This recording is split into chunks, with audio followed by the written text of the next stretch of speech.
कुल मिला के जब इंश्योरेंस की बात की जाती है, बीमा की बात की जाती है, तो कौन-कौन से पॉलिसी डॉक्यूमेंट्स इस्तेमाल होते हैं? शुरुआत से लेके एंड तक, एंड में जब या तो आपको मैच्योरिटी बेनिफिट मिलता है, जब आप पॉलिसी पीरियड में सर्वाइव करते हैं, या फिर जो डेथ बेनिफिट, जब पॉलिसी होल्डर की डेथ हो जाती है, तो जो उसके डेथ बेनिफिट होते हैं, उसके नॉमिनीज़ को जो दिए जाते हैं, एंड तक स्टार्टिंग से लेके जो भी डॉक्यूमेंट प्रिपेयर होते हैं from the side of policy holder and as well as from the side of insurer, बीमा करता और बीमित व्यक्ति की तरफ से जो भी डॉक्यूमेंट रिक्वायर्ड है बनते हैं, ठीक है, उन सबको इंश्योरेंस डॉक्यूमेंट्स कैटेगरी में रखा जाता है, और जो कि एक तरह से एक इम्पोर्टेंट पार्ट भी प्ले करते हैं एक इंश्योरेंस कॉन्ट्रैक्ट में। चलिए आज हम शुरुआत यहीं से करेंगे policy servicing and claim settlement से, कि पॉलिसी सर्विसिंग मतलब कि कौन-कौन से डॉक्यूमेंट्स रेडी होते हैं, ठीक है, during the signing the contract और टिल द डेथ और maturity of insurance contract. Okay, तो अगर हम बात करते हैं शुरुआत से इंश्योरेंस डॉक्यूमेंट की, तो सबसे पहला डॉक्यूमेंट जो रेडी किया जाता है या जो प्रिपेयर होता है, उसको कहा जाता है प्रपोजल फॉर्म। एक तरह से जैसे कि एग्जांपल मैं लेता हूँ, जैसे आप लोग एडमिशन लेने जाते हैं कॉलेज में या किसी इंस्टीट्यूट में या किसी टेक्निकल कोर्स में आप एडमिशन लेना चाहते हैं, तो सबसे पहला जो काम आपका होता है, आपको एक क्वेरी फॉर्म फिल करना होता है एडमिशन के लिए, ठीक है? तो सेम एज़ जब भी अगर आप इंश्योरेंस कराना चाहते हैं या इंश्योरेंस में इंटरेस्टेड हैं, आप कॉन्टैक्ट करते हैं। जैसे अगर मैं आपको एग्ज़ाम्पल देता हूँ, आप ऑनलाइन जाइए, ऑनलाइन जाकर आप टर्म इंश्योरेंस लिखिए या लाइफ इंश्योरेंस या मेडिकल इंश्योरेंस, तो बहुत सारे online website, online broker firm, online ensuring firm आपको मिलेंगी। तो वो आपसे शुरुआत में कुछ नॉमिनल डिटेल्स आपसे फिल कराएँगे, आपका नाम, आपकी एज, आपका ऑक्यूपेशन, आपकी सैलरी, आपका डेट ऑफ बर्थ, ठीक है? मतलब कुछ इंक्वायरी करने के बाद फिर आपको वो कॉन्टैक्ट करेंगे और आपसे कुछ आपकी बेसिक जानकारी, कुछ डिटेल्स आपसे भरवाई जाएँगी। आपसे कुछ पूछा जाएगा कि भई आप क्यों बीमा कराना चाहते हैं, ठीक है? क्या आपका उद्देश्य है, ऑब्जेक्टिव्स क्या-क्या हैं आपके? उसके बाद कौन-सा बीमा आप कराना चाहते हैं, फिर आपको अलग-अलग प्रोडक्ट के बारे में भी एक्सप्लेन किया जाएगा, कंपनी की तरफ से बताया जाएगा। मतलब कुल मिला के जो शुरुआती इनिशियल इन्फॉर्मेशन होती है, वो कंपनी आपसे पूछेगी, ठीक है? जब भी आप कोई भी कहीं पर भी अप्लाई करते हैं किसी भी चीज़ के लिए, तो कुछ बेसिक डिटेल्स तो आपको हर जगह ही अप्लाई करनी होती है। जैसे इसमें आपका नाम, जिसको हम बोल सकते हैं प्रपोज़र नेम, जो भई पॉलिसी बाय करने के लिए, ठीक है, आगे फॉर्म को या प्रपोज़ल को आगे सेंड करता है कंपनी के पास।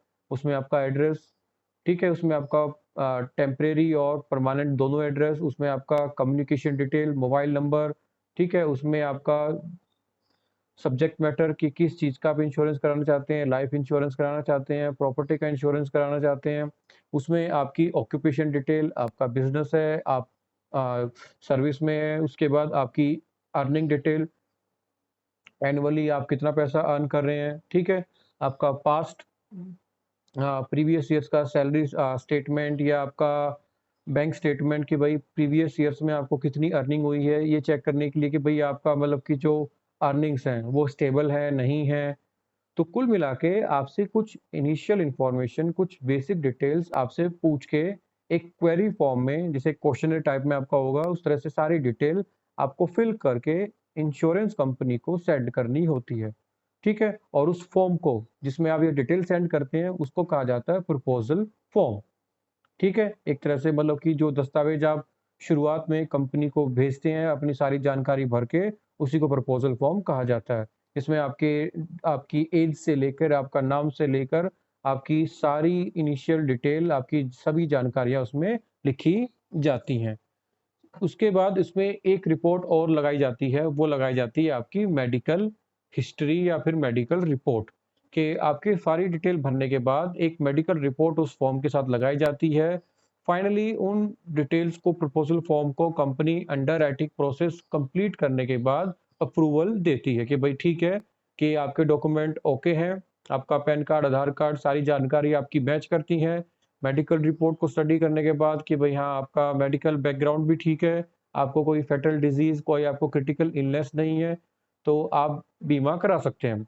फाइनली उसके बाद जो सेकंड स्टेप होता है, सेकंड स्टेप में एक फॉर्म ना होके एक acknowledgement, acknowledgement of first premium, मतलब जब कंपनी की तरफ से एक अप्रूवल दिया जाता है, तो पॉलिसी होल्डर को, ठीक है, इंश्योर्ड पर्सन को या फिर जो बीमा कराना चाहता है, बीमित व्यक्ति को फर्स्ट प्रीमियम भरना होता है। वो वन टाइम प्रीमियम हो सकता है, मतलब कि लमसम पूरे साल का एक बार पेमेंट, या फिर वो एक फर्स्ट इंस्टॉलमेंट जिसको आप मंथली अगर कराना चाहें तो फर्स्ट मंथ इंस्टॉलमेंट। एक फर्स्ट इंस्टॉलमेंट आप कंपनी को भेजते हैं और कंपनी फिर उसका आपको एक्नॉलेजमेंट, स्वीकृति कि भाई आपका जो प्रीमियम है वो जमा हो गया है, तो उसकी एक कॉपी आपको भेजी जाती है प्रूफ के तौर पर रिवर्ट में। तो फर्स्ट आपका प्रपोजल फॉर्म, सेकंड जो डॉक्यूमेंट इश्यू होता है प्रपोजल फॉर्म के बाद वो होता है आपका फर्स्ट प्रीमियम रिसिप्ट, कि जो पहला आपने प्रीमियम का भुगतान किया है तो उसके प्रूफ के तौर पर कंपनी आपको उसकी एक प्रतिलिपि सौंपती है। फिर उसके बाद जब आपका प्रीमियम भरा गया, कॉपी आपको मिल गई, फिर उसके बाद आपको पॉलिसी जारी की जाती है, जिसको कहा जाता है पॉलिसी बॉन्ड या फिर पॉलिसी फॉर्म। ठीक है? पॉलिसी बॉन्ड मतलब उसके अंदर फिर आपको जो आपकी पॉलिसी है, उसके अंदर सारी टर्म कंडीशन के साथ सारी जानकारी लिख के, उसमें जो भी टर्म कंडीशन है, जो भी प्रीमियम अमाउंट है, प्लस उसमें जो इंश्योर्ड सम है, जो आपका बीमा राशि है कि भाई कितनी अमाउंट का, कितनी राशि का बीमा हुआ है, उसके बाद किस तारीख से शुरू हुआ, किस तारीख को समाप्त होगा, वो सारी बातें लिख के पॉलिसी बॉन्ड जारी किया जाता है। दोनों माध्यम से आजकल जारी होता है, सॉफ्ट कॉपी में भी, और उसके बाद कुछ टाइम बाद उसकी हार्ड कॉपी भी पॉलिसी होल्डर को सेंड की जाती है। फिर इसके साथ-साथ पॉलिसी बॉन्ड के साथ-साथ एक सर्टिफिकेट भी अटैच किया जाता है, एक प्रतिलिपि भी उसके साथ जोड़ी जाती है जो कि एज़ ए प्रूफ, ठीक है? एक उसके पॉलिसी बॉन्ड के साथ कि भई पॉलिसी बॉन्ड इश्यू किया जा चुका है, पॉलिसी आपकी शुरू हो चुकी है इस तारीख से, तो उसके साथ एक आपको सर्टिफिकेट ऑफ इंश्योरेंस, ठीक है? एक दस्तावेज़ दिया जाता है बीमा का कि भई आपका बीमा शुरू हो चुका है, और सारी सारी बातें उसके अंदर, कितनी बीमा की राशि है, कब शुरू हुआ, कब समाप्त होगा, ठीक है? उसके अंदर कौन नॉमिनीज़ है, वो सारी बातें लिख के भी आपको एक सर्टिफिकेट ऑफ इंश्योरेंस भी पॉलिसी बॉन्ड के साथ कंपनी की तरफ से इंश्योरर की तरफ से भेजा जाता है। तो ये तो हो गए कुछ डॉक्यूमेंट स्टार्टिंग के, जो पॉलिसी इश्यू होती है तो ये पॉलिसी होल्डर को ये डॉक्यूमेंट शुरुआत में कुछ अपनी तरफ से और कुछ फिर कंपनी की तरफ से भेजे जाते हैं। फिर बारी आती है इसके बाद नेक्स्ट इंपॉर्टेंट स्टेप की, नॉमिनेशन प्रोसेस। नॉमिनेशन होता है कि जब हम अपनी पॉलिसी में किसी दूसरे व्यक्ति को, एक रिलेटिव को जो आपके ब्लड रिलेशन में है, ठीक है? उसको अपनी पॉलिसी में एक महत्वपूर्ण पद हम उसको असाइन करते हैं। पद मतलब कि भई हमारी पॉलिसी में अगर जैसे मान लिया लाइफ इंश्योरेंस है, तो सर्टेनली लाइफ इंश्योरेंस इसलिए लिया जाता है कि भई after the death of policy holder, जो भी पॉलिसी का अमाउंट है, तो जो उसके डिपेंडेंट्स हैं, डिपेंडेंट मतलब जो उसके ऊपर आश्रित हैं, वाइफ हैं, बच्चे हैं, ठीक है, हस्बैंड है या माता-पिता हैं, कि भई जो भी एक पॉलिसी होल्डर के ऊपर आश्रित हैं, डिपेंडेंट हैं, उनकी मदद करने के लिए जो आपने लाइफ इंश्योरेंस पॉलिसी ली है, ठीक है? तो वो सारा पैसा उनको दिया जाए। लेकिन वो पैसा उनको कब दिया जाएगा? When the amount will be paid to the beneficiary of policy holder when they are when they are named in nominee column, कि जब नॉमिनी कॉलम में उनका नाम, जिसका भी नाम लिखा जाएगा, तो after the death of policy holder और एनी इंसिडेंट, तो कोई भी इंसिडेंट हो तो तब उस अवस्था में, उस कंडीशन में उस पॉलिसी का सारा पैसा जो भी नॉमिनी होगा उसको दिया जाता है। और अगर आप इंश्योरेंस की बात ना करें, आप बैंक अकाउंट आप ओपन कराते हैं या आजकल कोई भी इन्वेस्टमेंट प्लान आप लेते हैं स्टॉक मार्केट के लिए पैसा लगाने के लिए, या कोई आप बिजनेस प्लान में अगर इन्वेस्ट करते हैं, तो आजकल हर जगह नॉमिनेशन प्रोसेस को फॉलो किया जाता है कि भई अगर आपका बैंक अकाउंट आपने ओपन कराया, बैंक में आपने कोई राशि जमा कराई है, तो इन केस अगर जो बैंक अकाउंट होल्डर है उसकी, ठीक है, अनकंडीशनल डेथ हो जाती है, ठीक है, किसी भी कारण से, तो उस केस में जो भी बैंक अकाउंट में जो उसका नॉमिनी होगा, कोई भी पर्सन जो उसके रिलेटिव है, तो उसको वो पैसा दिया जाएगा कुछ सर्टेन डॉक्यूमेंट इंट्रोड्यूस करने के बाद। ठीक है? तो इस प्रोसेस को कहा जाता है नॉमिनी प्रोसेस या फिर नॉमिनेशन प्रोसेस, जिसमें क्या होता है कि जो भी एक पर्सन होगा जिसका नाम लिखा जाएगा उस फॉर्म में एज़ ए नॉमिनी, तो उसको after the death of policy holder he is he has right to get the claim from the company. फिर इसी के साथ साथ नॉमिनेशन के साथ साथ एक और वर्ड इसमें इस्तेमाल किया जाता है, असाइनमेंट। ठीक है, अब असाइनमेंट क्या होता है, ये वैसे तो थोड़ा सिमिलर है नॉमिनेशन से, लेकिन इतना ज़्यादा सिमिलर भी नहीं है। असाइनमेंट एक डिफरेंट प्रोसेस होता है, जिसमें क्या होता है, जो पॉलिसी होल्डर है, जो एब्सोल्यूट ओनर है, दैट मीन्स जिसने पॉलिसी बाई की है अपने नाम से, तो उसको एक राइट दिया जाता है कि वो कुछ बेनिफिट के बदले में अपने किसी रिलेटिव्स को अपनी पॉलिसी को ट्रांसफर कर सकता है। That means in assignment process, a policy holder or a absolute owner of the policy can transfer the policy in the name of another person। एक तरह से कह सकते हैं कि भाई आपने कोई सामान खरीदा, जैसे आपने गाड़ी खरीदी, आपने गाड़ी यूज की, उसके बाद गाड़ी आपने किसी थर्ड पर्सन को बेच दी, दैट मीन्स जो आरसी आपके नाम पे रजिस्टर्ड थी, वो आरसी गाड़ी की, ठीक है, रजिस्ट्रेशन जो डॉक्यूमेंट है वो दूसरे के नाम पे रजिस्टर्ड हो गया। तो that is called assignment process, कि भाई आपने क्या किया, कुछ कंडीशन ऐसी हुई कि भाई आगे आप प्रीमियम नहीं भर सकते, ठीक है, या फिर और किसी आपको बिजनेस में लॉस हो गया, आपकी पॉलिसी चल रही है, तो उस पॉलिसी को आपने क्या कर दिया, अपने भाई के नाम, ब्रदर के नाम, या किसी अदर जो रिलेटिव है आपका क्लोज रिलेटिव, उसके नाम पे आपने उसको ट्रांसफर कर दिया, जिसमें आपको कुछ ना कुछ बेनिफिट, कुछ कंसिडरेशन आपको मिलेगा, बेनिफिट इसके एक तरह से आप बोल सकते हो बेनिफिट के तौर पर। तो इसमें भी एक क्वेश्चन आपका बनता है कि भाई नॉमिनेशन और असाइनमेंट में क्या डिफरेंस है। तो पहला डिफरेंस अगर हम बात करें, तो नॉमिनेशन वही बंदा कर सकता है जो लाइफ एश्योर्ड है, मतलब जिसकी लाइफ का इंश्योरेंस किया गया है। जैसे मान लिया, मैं एग्जांपल लेता हूँ, मैंने फैमिली में फादर का इंश्योरेंस कराया, तो फादर कौन हो गए, लाइफ एश्योर्ड, मतलब उनकी लाइफ का बीमा किया गया है। तो सीधी सी बात है, ये हक उनको है कि भाई वो अपनी पॉलिसी में किसको नॉमिनी बनाना चाहते हैं, वो मदर को बनाना चाहते हैं, या मुझे बनाना चाहते हैं, या मेरे सिबलिंग को, ब्रदर सिस्टर्स को बनाना चाहते हैं। तो simply in nomination, the right of assigning nominee is assigned to the life assured, but in case of assignment, the right of transfer of ownership of policy is given to the absolute owner of the policy, कि जो original जिसने policy by की है, जिसने खरीदी है, जिसके नाम से है, वही उसको ओनरशिप राइट को ट्रांसफर कर सकता है, मतलब वही अपनी पॉलिसी को दूसरे के नाम पर ट्रांसफर कर सकता है, ना कि भाई जिसके नाम से पॉलिसी है वो उसको ट्रांसफर करे। फिर एक और इसमें डिफरेंस आता है आपका कि nomination is done before buying और before starting the insurance policy, कि भाई शुरुआत में ही आपको नॉमिनेशन देना होता है, कि कोई भी पॉलिसी जारी होती है तो उससे पहले ही आपको नॉमिनेशन प्रक्रिया को पूरा करना होता है। जबकि जो आपकी असाइनमेंट प्रक्रिया है, असाइनमेंट प्रोसेस है, वो जब आपको पॉलिसी डॉक्यूमेंट एंडोर्स होते हैं, मतलब आपके पास पहुंचते हैं, आपको जब पॉलिसी मिल जाती है, उसके बाद ही असाइनमेंट प्रोसेस किया जाएगा। मतलब शुरुआत में ही आप किसी दूसरे को पॉलिसी, बिना पॉलिसी खरीदे, बिना डॉक्यूमेंट आपको रिसीव हुए, आप किसी दूसरे पर्सन को पॉलिसी ट्रांसफर नहीं कर सकते।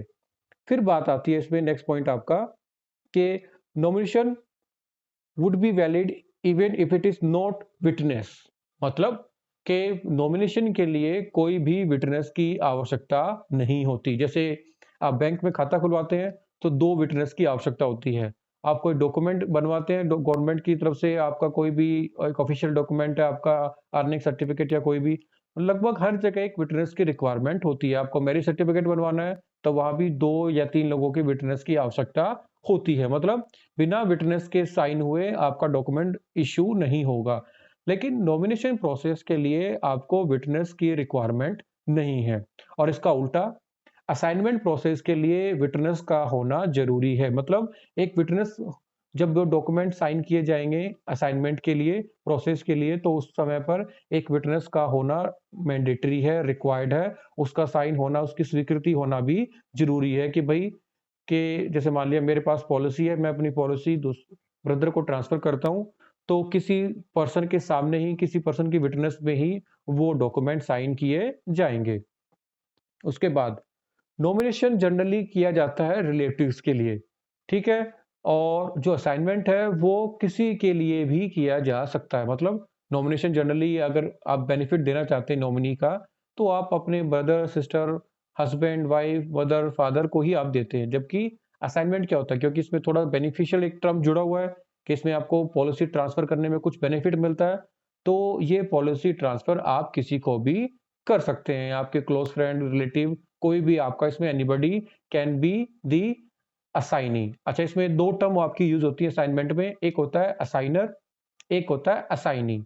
असाइनर वो होता है जो अपनी पॉलिसी को ट्रांसफर करता है। The person who transfer his policy to another person is called assigner. ठीक है? और दूसरा पर्सन होता है असाइनी, मतलब जिसके नाम पर वो पॉलिसी ट्रांसफर की जाती है। नेक्स्ट पॉइंट डिफरेंस आप ले सकते हैं कि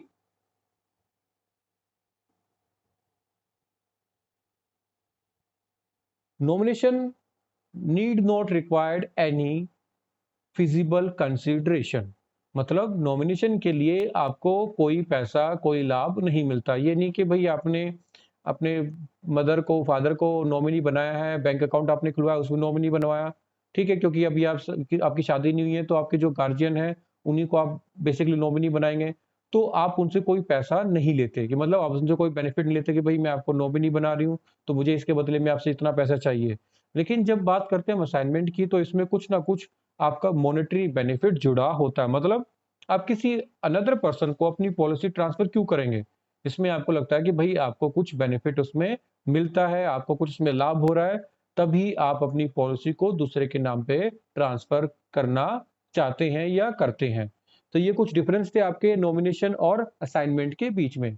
नॉमिनेशन जनरली क्या होता है, अपनी पॉलिसी में एक पर्सन का नाम लिखा जाता है, मतलब कि भाई अगर in case of death of policy holder की बेनिफिट किसको मिलेंगे, पैसा किसको दिया जाएगा, कौन वो पर्सन होगा, तो उसे प्रोसेस को कहा जाता है नॉमिनेशन। दूसरी तरफ असाइनमेंट एक डिफरेंट प्रोसेस है, जिसमें क्या होता है, आप अपनी पॉलिसी को ही दूसरे पर्सन के नाम पे ट्रांसफर कर देते हैं, और जैसे ही पॉलिसी आपकी ट्रांसफर होती है, उसके बाद आपका उस पॉलिसी के ऊपर कोई राइट नहीं होता। उसके बाद इंश्योरर की तरफ से, कंपनी की तरफ से जो भी बेनिफिट प्रोवाइड किया जाएगा, वो असाइनी, मतलब जिसके नाम से पॉलिसी ट्रांसफर हुई है, उसी को वो सारे बेनिफिट फिर कंपनी की तरफ से दिए जाएंगे। फिर आगे नेक्स्ट एक टर्म इसमें यूज होता है आपका इंश्योरेंस में, अल्टरेशन। अब बेसिकली अल्टरेशन आपका एक टेलरिंग से जुड़ा हुआ वर्ड है, कि जब भी हमें अपने कपड़ों को स्टिच कराना होता है, कुछ कम छोटे बड़े कराने होते हैं, तो हम बेसिकली टेलर के पास जाके क्लोथ्स को अल्टर कराते हैं। दैट मीन्स उनको रीसाइज हम कराते हैं, कुछ उसमें चेंजेस हम कराते हैं। तो सेम चीज alteration is, that means making changes in policy bond और पॉलिसी फॉर्म, कि जब हम पॉलिसी में कुछ चेंजेस कराते हैं, दैट मीन्स उसमें कुछ कट हम कराते हैं। कट दैट मीन्स कि भाई मेरी पॉलिसी 1 करोड़ की है, ज़्यादा प्रीमियम उसके लिए भरा जा रहा है, तो उतना प्रीमियम मान लिया मैं भर नहीं पा रहा हूँ, कैपेबल नहीं हूँ, या मेरा उतना अर्निंग अब नहीं है जितना पहले था, तो मैं क्या करता हूँ, अपनी पॉलिसी को पॉलिसी अमाउंट को अल्टर करा देता हूँ। दैट मीन्स कि रिक्वेस्ट करके मैं 1 करोड़ अमाउंट की पॉलिसी को 50 लाख या उससे कम अमाउंट के लिए अल्टर करा लेता हूँ, जिससे क्या होगा बेनिफिट मुझे, कि मेरा जो प्रीमियम अमाउंट है वो भी रिड्यूस हो जाएगा। ठीक है? तो अल्टरेशन बेसिकली आपका क्या हो सकता है कि ने अल्टरेशन इन नेम, आपको नेम चेंज कराना है, या तो आपको भाई शादी के बाद नाम पूरा जुड़वाना है, कि अक्सर होता है कि भाई ठीक है, इंडियन कल्चर में कि लड़कियां आफ्टर मैरिज हस्बैंड का नाम अपने नाम के साथ जोड़ लेती हैं। तो और इसके साथ साथ उसके बाद आपके कुछ डॉक्यूमेंट ऐसे होते हैं, पासपोर्ट बनवाते हैं, तो उसमें भी आपको नाम ऐड कराना होता है। तो वो क्या है, एक अल्टरेशन प्रोसेस, दैट मीन्स नाम चेंज आपने कराना हो, प्लस आपका एड्रेस चेंज हुआ हो, कम्युनिकेशन डिटेल, आपका ईमेल एड्रेस, मोबाइल नंबर वो चेंज हुआ हो, प्लस पॉलिसी अमाउंट आपको चेंज कराना हो, कि उसके अलावा आपका पॉलिसी पेमेंट मोड, मतलब पहले आप एनुअली प्रीमियम भरते थे, लेकिन अब आप एनुअली ना भर के, अब उसको आप बाई एनुअली 6-6 महीने में, क्वार्टरली 4-4 महीने में, ठीक है? और उसके बाद आपको मंथली हर महीने आप उसको भरना चाहते हैं। That means alteration in policy document और पेमेंट इन प्रीमियम। आप किसी भी फॉर्म में, किसी भी आपकी जो एक रिटर्न डॉक्यूमेंट्स हैं, टर्म कंडीशन है, आप किसी में भी अल्टरेशन करा सकते हैं। लेकिन एक चीज ध्यान रखिए, जैसे ही हम कपड़ों का अल्टरेशन कराते हैं टेलर के पास, तो हमें उसके लिए एक फीस, एक चार्ज आपको पे करना होता है। सेम एज अगर आप किसी इंश्योरेंस डॉक्यूमेंट में अल्टरेशन कराते हैं, कुछ चेंजेस कराते हैं, तो वो भी फ्री ऑफ कॉस्ट नहीं होगा। उसके लिए भी insurance company will charge some fees, will charge some alteration amount on your alteration of any return sentence और एनी रिटर्न कंडीशंस। ओके, तो उसके लिए भी कंपनी क्या करेगी, आपसे एक अल्टरेशन फीस चार्ज करेगी। फिर उसके बाद पॉलिसी लोन। पॉलिसी लोन होता है कि आपने अगर टर्म इंश्योरेंस कराया है या आपने मेडिकल इंश्योरेंस कराया है, तो कुछ इंश्योरेंस आपके ऐसे होते हैं जो आपको एक बेनिफिट प्रोवाइड करते हैं लोन फैसिलिटी का। दैट मीन्स आप अपने टर्म इंश्योरेंस पे, आप अपने हाउस इंश्योरेंस पे, ठीक है, एक लोन आप ले सकते हैं, मतलब आपको लोन की फैसिलिटी मिलती है। अब टर्म इंश्योरेंस पे लोन की फैसिलिटी का मतलब है कि भाई बैंक को बताया कि भाई आपने 1 करोड़ का लोन लिया है, ओके, 50 लाख का आपने टर्म इंश्योरेंस आपने लिया 1 करोड़ का, 50 लाख का आपने बैंक से लोन लिया है कि इन केस अगर आपकी भाई पॉलिसी होल्डर की डेथ हो जाती है, तो उस केस में क्या होगा, जो क्लेम रिसीव होगा पॉलिसी होल्डर को उसमें से बैंक को उसका लोन, पहले बैंक का लोन वापस किया जाएगा, फिर जो अमाउंट उसमें से बचेगा फिर वो पॉलिसी होल्डर को पे किया जाएगा। ठीक है, तो डेफिनेटली बैंक को लगता है कि भाई उसका पैसा नहीं डूबेगा, उसका पैसा डूबेगा नहीं, तो उसको मतलब आप पॉलिसी होल्डर को वो easily bank loan facility provide कर देता है। फिर नेक्स्ट टर्म इसमें यूज होता है आपका पॉलिसी डॉक्यूमेंट्स में सरेंडर वैल्यू। सरेंडर का मतलब होता है, मतलब जब आप कोई चीज पूरा किए बिना बीच में ही उस पॉलिसी को वॉलेंट्री समाप्त कर लेते हैं, मतलब स्वैच्छिक अपनी इच्छा से कोई चीज जब पूरा होने को है, आपको लगता है कि भाई बहुत लंबा टाइम है, इतना टाइम आपको मतलब पैसे की बीच में रिक्वायरमेंट है, जैसे होता है आपको एफडी आपने कराई है, ठीक है, एफडी का मान लिया आपको जो टाइम पीरियड है वो 5 साल का फिक्स डिपॉजिट का, लेकिन आपको पैसे की जरूरत पहले ही है, तो आपने क्या किया, 2 साल बाद उस एफडी को तोड़वा दिया, मतलब कि आपने भाई बैंक को रिक्वेस्ट की कि भाई एफडी का जो पैसा है वो आप वापस कर दीजिए, तो बैंक क्या करेगा, कुछ उसमें से डिस्काउंट काट के वो आपको पैसा वापस कर देगा, पूरा पैसा तो आपको बिल्कुल नहीं मिलने वाला। सेम थिंग सरेंडर मीन्स कि भाई आपकी, आपने एंडोमेंट प्लान लिया है, आपने यूलिप प्लान लिया है, या आपने कोई रिटायरमेंट बेनिफिट प्लान लिया हुआ है, तो उस पॉलिसी में आपको ये बेनिफिट मिलेगा कि आप उस पॉलिसी को बीच में सरेंडर कर सकते हैं। तो कंपनी क्या करेगी, उसके उसके एवज में आपको कुछ वैल्यू आपको रिटर्न कर देगी, लेकिन पूरा अमाउंट पॉलिसी का वो आपको नहीं दिया जाएगा। इसको आप एक फॉर्मूले के तौर पे भी निकाल सकते हैं भाई, पेड अप वैल्यू के भाई कितना राशि सरेंडर के टाइम पे दिया जाएगा, at the time of surrendering the policy how much the policy holder will get from the insurer, के इंश्योरर के माध्यम से पॉलिसी होल्डर को कितना अमाउंट, कितना बीमा की राशि दी जाएगी। तो एक छोटा सा फॉर्मूला इसके लिए आपका है, number of years premium paid. Number of years premium paid मतलब कितने साल तक प्रीमियम भरा गया है, ठीक है, मल्टीप्लाई सम एश्योर्ड, गुणा में करेंगे उसके हम बीमित राशि, कि कितने साल प्रीमियम भरा गया, मल्टीप्लाई, ठीक है, कितना राशि का बीमा किया गया था, और उसको हम डिवाइड करेंगे number of years premium payable, के कितने साल का प्रीमियम और देना बाकी था। ठीक है, ये फॉर्मूला लगा के हम सीधा सीधा आप पेड अप वैल्यू इसमें से निकाल सकते हैं कि भाई कितनी पेड अप वैल्यू दी जाएगी। ठीक है, फिर उसके बाद है आपका issue of duplicate policy. Duplicate का मतलब आपका अगेन वही चीज होती है कि आपको ओरिजिनल पॉलिसी इश्यू हो चुकी है, उसके बाद किसी रीजन से आपने कुछ अल्टरेशन कराई है, या फिर आपकी पॉलिसी डॉक्यूमेंट आपसे मिस हो गए हैं, आपकी ऑन रिक्वेस्ट आपको भाई जब कंपनी दोबारा डॉक्यूमेंट इश्यू करती है तो उसे डुप्लीकेट पॉलिसी कहा जाता है। मतलब जब आपको ओरिजिनल डॉक्यूमेंट पे ओरिजिनल पॉलिसी के बाद, ठीक है, दोबारा से पॉलिसी डॉक्यूमेंट इश्यू किए जाते हैं, तो उसे डुप्लीकेट इंश्योरेंस पॉलिसी कहा जाएगा। जैसे आपकी बैंक की पासबुक हो गई, तो आप दोबारा पासबुक बनवाते हैं तो बैंक उस पर भी डुप्लीकेट कॉपी लिखता है। या बहुत सारे ऐसे डॉक्यूमेंट हैं, जब आपके एक बार डॉक्यूमेंट मिस हो जाए तो दोबारा डॉक्यूमेंट आप बनवाएंगे तो उनके ऊपर डुप्लीकेट वर्ड लिखा जाता है कि भाई एक बार ओरिजिनल इशू किया जा चुका है और ये उसकी डुप्लीकेट कॉपी है। फिर बारी आती है claim settlement in life insurance, के अगर हम बात करते हैं जीवन बीमा की या लाइफ इंश्योरेंस की, तो उसमें आपको बेनिफिट कब दिया जाता है और उसके लिए आपको कौन-कौन से डॉक्यूमेंट सबमिट करने होते हैं। तो बेसिकली आपको डेथ क्लेम के लिए कि भई अगर पॉलिसी होल्डर की डेथ हुई है, तो 3 डॉक्यूमेंट आपको सबमिट करने होते हैं as a evidence, as a proof, ठीक है? जिसमें आपका आ जाएगा सबसे पहले डेट ऑफ डेथ, ठीक है? डेट ऑफ डेथ या फिर इसको आप बोल सकते हैं डेथ सर्टिफिकेट, जिसमें जो पॉलिसी होल्डर है उसकी डेथ कब हुई है, ठीक है? किस डेट में हुई है, कब किस टाइम पे हुई है, वो मेंशन होता है। दूसरा उसके बाद आपका reason and place of death. Basically इन दोनों के लिए आपका एक ही डॉक्यूमेंट रिक्वायर्ड होता है, डेथ सर्टिफिकेट, क्योंकि उसमें आपका पोस्टमार्टम के साथ आपके साथ कुछ डिटेल भी लिखी जाती है कि भई आपका रीज़न क्या है, किस कारण से हुई, 2-3 चीज़ें उसमें मेंशन करके फाइनली उसके साथ आपको पॉलिसी बॉन्ड या पॉलिसी फॉर्म अटैच करना होता है कि भई आपने पॉलिसी कंपनी से खरीद रखी है, ठीक है? तो और उसको पॉलिसी के अंडर मतलब कि आपका ये मेंशन था कि भई उसमें ये चीज़ ऑलरेडी रिक्वायर्ड है कि भई आपकी डेथ होने के बाद कंपनी की तरफ से क्लेम दिया जाएगा। तो वो डॉक्यूमेंट सबमिट करने के बाद आपको डेथ बेनिफिट या डेथ क्लेम कंपनी की तरफ से दिया जाएगा। फिर उसके बाद डेथ क्लेम के बाद एक और टर्म यूज़ होता है मैच्योरिटी क्लेम। अब मैच्योरिटी क्लेम थोड़ा-सा डिफरेंट है डेथ क्लेम से। डेथ क्लेम का बेसिकली मतलब हो गया कि after the death of policy holder, the claim will be paid to the nominees और the dependent of policy holder.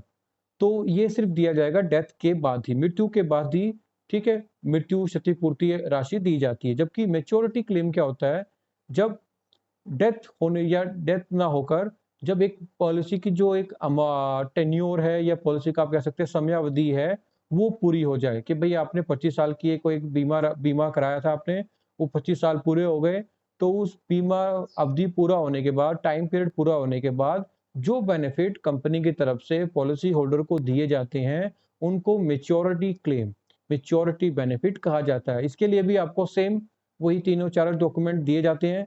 इसमें आपका ओरिजिनल कॉपी ऑफ आपका इंश्योरेंस आ जाएगा, इसमें आपका एज डिटेल आ जाएगा, भई आपकी एज क्या है, इसमें आपका एड्रेस डिटेल आ जाएगा, इसमें आपका जो असाइनमेंट डीड है या फिर जो भी अदर डॉक्यूमेंट साइन है आपके और कंपनी के बीच में, वो सारे आपको एनक्लोज़ सबमिट करने होंगे। उसके बाद ही आपको मैच्योरिटी बेनिफिट इंश्योरेंस कंपनी की तरफ से प्रोवाइड किए जाएँगे। तो ये थे आपके कुछ इंश्योरेंस डॉक्यूमेंट्स, ठीक है? कुछ इंश्योरेंस डॉक्यूमेंट या आप इनको कह सकते हैं कुछ इंश्योरेंस टर्म्स जो कि यूज़ होती हैं before issuing a policy and last, ठीक है? After the death of policy holder, कि after the death of policy holder या मैच्योरिटी, या तो आपको डेथ बेनिफिट मिलेगा, डेथ क्लेम मिलेगा या मैच्योरिटी क्लेम मिलेगा। इसके लिए आपको कुछ सर्टेन्स डॉक्यूमेंट आपको इंट्रोड्यूस करने होंगे, प्रोवाइड करने होंगे कंपनी को, ठीक है? उससे पहले आपको आप उस पॉलिसी को सरेंडर कर सकते हैं, ठीक है? उससे पहले आप पॉलिसी में आप अल्टरेशन करा सकते हैं, चेंजेस करा सकते हैं, ठीक है? नेसेसरी आप उसमें जो भी आपको मॉडिफ़िकेशन कराना है, वो आप करा सकते हैं, ठीक है? उससे पहले आपका कोई अदर चेंज आपका वो करा सकते हैं। प्लस उससे पहले आपका पॉलिसी बॉन्ड था कि भई पॉलिसी बॉन्ड जब आप फर्स्ट प्रीमियम पे करते हैं, वो आपको जारी होता है, ठीक है? और प्रीमियम भरने से पहले जो शुरुआत में सबसे पहले आपको एक प्रपोज़ल फॉर्म सबमिट करना होता है, उसके साथ-साथ आपको नॉमिनेशन डिटेल भी भरनी होती है। तो ये था आपका इंश्योरेंस डॉक्यूमेंट्स का आपका टॉपिक, जिसमें कौन-कौन से डॉक्यूमेंट इस्तेमाल होते हैं, रेडी होते हैं या कौन-कौन से डॉक्यूमेंट आपको दिए जाते हैं कंपनी की तरफ से, वो सारी डिटेल थी। उसके बाद